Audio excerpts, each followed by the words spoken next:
East of the sun and west of the moon.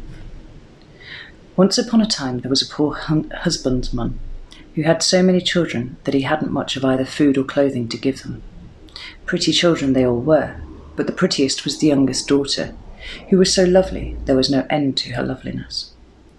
So one day, 'twas on a Thursday evening late at the fall of the year, the weather was so wild and rough outside, and it was so cruelly dark, and rain fell and wind blew, till the walls of the cottage shook again. There they all sat around the fire, busy with this thing and that. But just then, all at once something gave 3 taps on the window pane. Then the father went out to see what was the matter, and when he got out of doors, what should he see but a great big white bear. "Good evening to you," said the white bear. "The same to you," said the man. "Will you give me your youngest daughter?" "If you will, I'll make you as rich as you are now poor," said the bear. Well, the man would not be at all sorry to be so rich, but still he thought he must have a bit of a talk with his daughter first. So he went in and told them how there was a great white bear waiting outside, who had given his word to make them so rich if only he could have the youngest daughter. The lassie said no, outright. Nothing could get her to say anything else. So the man went out and settled it with the white bear that he should come again the next Thursday evening and get an answer. Meantime he talked his daughter over and kept on telling her of all the riches they would get and how well off she would be herself. And so at last she thought better of it and washed and mended her rags, made herself as smart as she could, and was ready to start. I can't say her packing gave her much trouble. Next Thursday evening came the white bear to fetch her, and she got upon his back with her bundle, and off they went. So, when they had gone a bit of the way, the white bear said, "Are you afraid?" No, she wasn't. "Well, mind and hold tight by my shaggy coat, and then there's nothing to fear," said the bear. So she rode a long, long way, till they came to a great steep hill. There, on the face of it, the white bear gave a knock, and a door opened, and they came into a castle where there were many rooms all lit up, rooms gleaming with silver and gold, and there too was a table ready laid, and it was all as grand could be. Then the white bear gave her a silver bell, and when she wanted anything, she was only to ring it, and she would get it at once. Well, after she had eaten and drunk, and evening had wore on, she got sleepy after her journey, and thought she would like to go to bed, so she rang the bell, and she had scarce taken hold of it before she came into a chamber where there was a bed made, as fair and white as anyone would wish to sleep in, with silken pillows and curtains and gold fringe. All that was in the room was gold or silver, but when she had gone to bed and put out the light, a man came and laid himself alongside her. That was the white bear, who threw off his beast shape at night, but she never saw him, for he always came after she'd put out the light, and before the day dawned he was up and off again. So things went on happily for a while, but at last she began to get silent and sorrowful, for there she went about all day alone, and she longed to go home to see her father and mother and brothers and sisters. So one day, when the white bear asked what it was that she lacked, she said it was so dull and lonely there, and how she longed to go home to see her father and mother and brothers and sisters, and that was why she was so sad and sorrowful, because she couldn't get to them. "Well, well," said the bear, "perhaps there's a cure for all this, but you must promise me one thing, not to talk alone with your mother, but only when the rest are by to hear, for she'll take you by the hand and try to lead you into a room alone to talk, but you must mind and not do that, else you'll bring bad luck on both of us." So one Sunday the white bear came and said now they could set off to see her father and mother. Well, off they started, she sitting on his back, and they went far and long. At last they came to a grand house, and there her brothers and sisters were running about out of doors at play, and everything was so pretty 'twas a joy to see. "This is where your father and mother live now," said the white bear, "but don't forget what I told you, else you'll make us both unlucky." "No." Bless her, she'd not forget. And when she had reached the house, the white bear turned right about and left her. Then, when she went in to see her father and mother, there was such joy, there was no end to it. None of them thought they could thank her enough for all she had done for them. Now they had everything they wished, as good could be, and they all wanted to know how she got on where she lived. Well, she said, it was very good to live where she did. She had all she wished. What she said beside I don't know, but I don't think any of them had the right end of the stick, or that they got much out of her. But so, in the afternoon, after they had done dinner, all happened as the White Bear had said.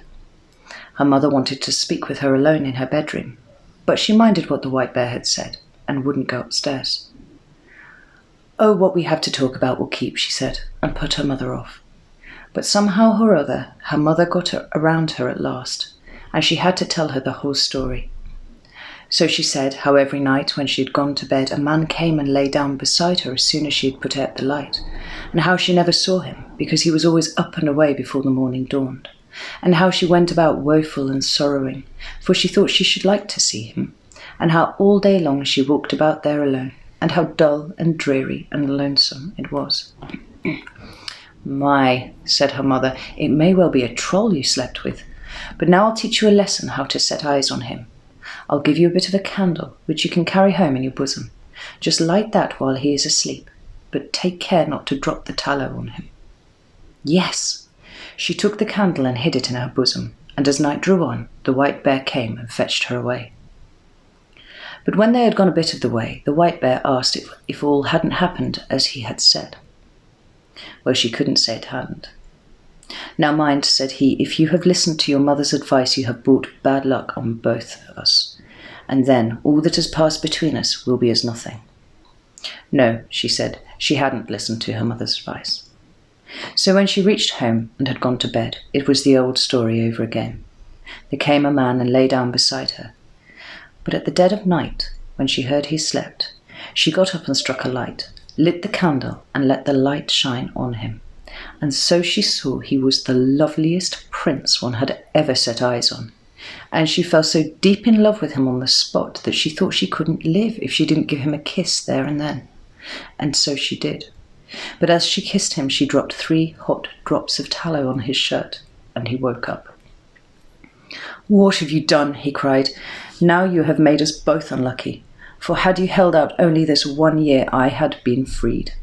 For I have a stepmother who has bewitched me, so that I am a white bear by day and a man by night. But now all ties are snapped between us. Now I must set off from you to her. She lives in a castle which stands east of the sun and west of the moon. And there too is a princess with a nose 3 ells long, and she's the wife I must have now. She wept and took it ill, but there was no help for it. Go he must. Then she asked if she mightn't go with him. No, she mightn't. Tell me the way then, she said, and I'll search you out. That surely I may get leave to do. Yes, she might do that, he said, but there was no way to that place. It lay east of the sun and west of the moon, and thither she'd never find her way. So next morning, when she woke up, both prince and castle were gone, and then she lay on a little green patch in the midst of the gloomy thick wood, and by her side lay the same bundle of rags she brought with her from her old home. So when she had rubbed the sleep out of her eyes and wept until she was tired, she set out on her way and walked many, many days until she came to a lofty crag. Under it sat an old hag and played with a golden apple which she tossed about. Her the lassie asked if she knew the way to the prince who lived with his stepmother in the castle that lay east of the sun and west of the moon, and who was to marry the princess with a nose 3 ells long. How did you come to know about him? Asked the old hag. But maybe you are the lassie who ought to have had him. Yes, she was. So, it's you, is it? Said the old hag. Well, all I know about him is that he lives in the castle that lies east of the sun and west of the moon, and thither you'll come, late or never. But still you may have the loan of my horse, and on him you can ride to my next neighbour. Maybe she'll be able to tell you. And when you get there, just give the horse a switch under the left ear, and beg him to be off home. And stay, this golden apple you may take with you. So she got upon the horse and rode a long, long time, till she came to another crag, under which sat another old hag, with a gold carding comb. Her the lassie asked if she knew the way to the castle that lay east of the sun and west of the moon, and she answered, like the first old hag, that she knew nothing about it, except that it was east of the sun and west of the moon. And thither you'll come late or never, but you shall have the loan of my horse to my next neighbour. Maybe she'll tell you all about it. And when you get there, just switch the horse under the left ear and beg him to be off home." And this old hag gave her the gold carding comb. It might be she'd find some use for it, she said. So the lassie got up on the horse and rode a far, far way, and weary time. And so at last she came to another great crag, under which sat another old hag, spinning with a golden spinning wheel. Her too she asked if she knew the way to the prince, and where the castle was that lay east of the sun and west of the moon. So it was the same over again. "Maybe it's you who ought to have had the prince," said the old hag. Yes, it was. But she too didn't know the way a bit better than the other two. East of the sun and west of the moon it was. She knew, that was all. "And thither you'll come, late or never. But I'll lend you my horse, and then I think you'd best ride to the east wind and ask him. Maybe he knows these parts, and can blow you thither. But when you get to him, you need only give the horse a switch under the left ear, and he'll trot home of himself." And so too she gave her the golden spinning wheel. "Maybe you'll find a use for it," said the old hag. Then on she rode many, many days, a weary time, before she got to the east wind's house. But at last she did reach it, and then she asked the east wind if he could tell her the way to the prince, who dwelt east of the sun and west of the moon, the prince and the castle. But he could not tell the way, for he had never blown so far. "But if you will, I'll go with you to my brother the West Wind. Maybe he knows, for he's much stronger. So if you will, just get on my back, and I'll carry you thither." Yes, she got on his back, and I should just think they went briskly along. So when they got there, they went into the West Wind's house, and the East Wind said the lassie he had brought was the one who ought to have had the prince who lived in the castle east of the sun and west of the moon. And so she had set out to seek him, and how he had come with her, and would be glad to know if the West Wind knew how to get to the castle. "Nay," said the West Wind, "so far I've never blown. But if you will, I'll go with you to our brother the South Wind, for he's much stronger than either of us, and has flapped his wings far and wide. Maybe he'll tell you. You can get on my back, and I'll carry you to him." Yes, she got on his back, and so they travelled to the South Wind, and weren't so very long on the way, I should think. When they got there, the West Wind asked him if he could tell her the way to the castle that lay east of the sun and west of the moon, for it was she who ought to have had the prince who lived there. "You don't say so. That's she, is it?" said the South Wind. "Well, I have blustered about in most places in my time, but so far have I never blown. But if you will, I'll take you to my brother the North Wind. He is the oldest and strongest of the whole lot of us, and if he don't know where it is, you'll never find anyone in the world to tell you. You can get on my back, and I'll carry you thither." Yes, she got on his back, and away he went from his house at a fine rate. And this time too she wasn't long on her way. So when they got to the North Wind's house, he was so wild and cross, cold puffs came from him a long way off. "Blast you both, what do you want?" he roared out to them, ever so far off, so that it struck them with an icy shiver. "Well," said the South Wind, "you needn't be so foul-mouthed, for here I am, your brother, the South Wind, and here is the lassie who ought to have had the prince who dwells in the castle that lies east of the sun and west of the moon. And now she wants to ask you if ever you were there, and could tell her the way, for she would be so glad to find him again." "Yes, I know well enough where it is," said the North Wind.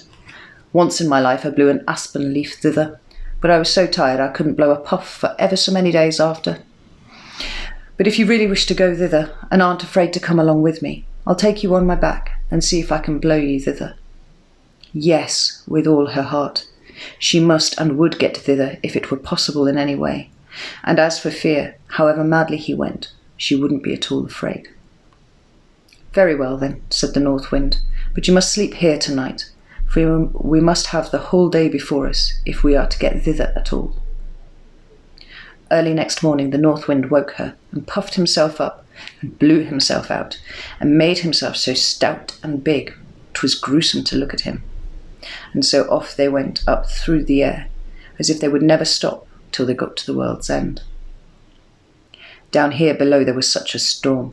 It threw down long tracts of wood and many houses, and when it swept over the great sea, ships foundered by hundreds. So they tore on and on. No one can believe how far they went. And all the while they still went over the sea, and the north wind got more and more weary, and so out of breath he could scarcely bring out a puff, and his wings drooped and drooped, till at last he sunk so low that the crests of the waves dashed over his heels. "Are you afraid?" said the north wind. No, she wasn't. But they weren't very far from land, and the north wind had still so much strength left in him that he managed to throw her up on the shore under the windows of the castle which lay east of the sun and west of the moon. But then he was so weak and worn out, he had to stay there and rest many days before he could get home again. Next morning the lassie sat down under the castle window and began to play with the gold apple. And the first person she saw was the Long-Nose, who was to have the prince. "What do you want for your gold apple, you lassie?" said the Long-Nose, and threw up the window. "It's not for sale, for gold or money," said the lassie. "If it's not for sale for gold or money, what is it that you will sell it for? You may name your own price," said the princess. "Well, if I may get to the prince who lives here, and be with him tonight, you shall have it," said the lassie, whom the north wind had brought. Yes, she might, that could be done. So the princess got the gold apple. But when the lassie came up to the prince's bedroom at night, he was fast asleep. She called him and shook him, and between whiles she wept sore. But all she could do, she couldn't wake him up. Next morning, as soon as day broke, came the princess with the long nose, and drove her out again. So in the daytime she sat under the castle windows, and began to card with her carding comb, and the same thing happened. The princess asked what she wanted for it, and she said it wasn't for sale, for gold or money, but if she might get leave to go up to the prince and be with him that night, the princess should have it. But when she went up, she found him fast asleep again, and all she called and all she shook and wept and prayed, she couldn't get life into him. And as soon as the first grey peep of day came, then the princess came with the long nose and chased her out again. So in the daytime the lassie sat down outside under the castle window and began to spin with her golden spinning wheel, and that too the princess with the long nose wanted to have. So she threw up the window and asked what she wanted for it. The lassie said, as she had said twice before, it wasn't for sale, for gold or money, but if she might go up to the prince who was there and be with him alone that night, she might have it. Yes, she might do that and welcome. But now you must know that there were some good folk who had been carried off thither, and as they sat in their room, which was next to the prince, they had heard how a woman had been in there and wept and prayed and called to him 2 nights running, and they told that to the prince. That evening, when the princess came in with her sleepy drink, the prince made as if he drank, but threw it over his shoulder, for he could guess that it was a sleepy drink. So when the lassie came in, she found the prince wide awake, and then she told him the whole story, how she had come thither. Ah, said the prince, you've come in the very nick of time, for tomorrow is to be our wedding day. But now I won't have the long nose, and you are the only woman in the world who can set me free. I'll say I want to see what my wife is fit for, and I'll beg her to wash the shirt which has the 3 spots of tallow on it. She'll say yes, for she doesn't know that it's you who put them there. But that's work only for good folk, and not for such a pack of trolls. And so I'll say that I won't have any other for my bride than the woman who can wash them out, and ask you to do it. So there was great joy and love between them all that night. But the next day, when the wedding was to be, the prince said, First of all, I'd like to see what my bride is fit for. Yes, said the stepmother with all her heart. Well, said the prince, I've got a fine shirt which I'd like for my wedding shirt, but somehow or other it's got 3 spots of tallow on it, which I must have washed out, and I have sworn never to take any other bride than the woman who's able to do that. If she can't, she's not worth having. Well, that was no great thing, they said, so they agreed, and she with the long nose began to wash as hard as she could, but the more she rubbed and scrubbed, the bigger the spots grew. Ah, said the old hag, her mother, you can't wash, let me try. But she hadn't long taken the shirt in hand before it got far worse than ever, and with all her rubbing and wringing and scrubbing, the spots grew bigger and blacker, and the darker and uglier was the shirt. Then all the other trolls began to wash, but the longer it lasted, the blacker and uglier the shirt grew, till at last it was as black all over as if it had been up a chimney. "Ah," said the prince, "you're none of you worth a straw, you can't wash. Why there, outside, sits a beggar lassie. I'll be bound she knows how to wash better than the whole lot of you. Come in, lassie," he shouted. Well, in she came. "Can you wash this shirt clean, lassie you?" said he. "I don't know," she said, "but I think I can." And almost before she had taken it and dipped it in the water, it was as white as driven snow, and whiter still. "Yes, you are the lassie for me," said the prince. At that, the old hag flew into such a rage she burst on the spot, and the princess with the long nose after her, and the whole pack of trolls after her. At least I've never heard a word about them since. And as for the prince and the princess, they set free all the poor good folk who had been carried off and shut up there, and they took with them all the gold and silver, and flitted away as far as they could from the castle that lay east of the sun and west of the moon.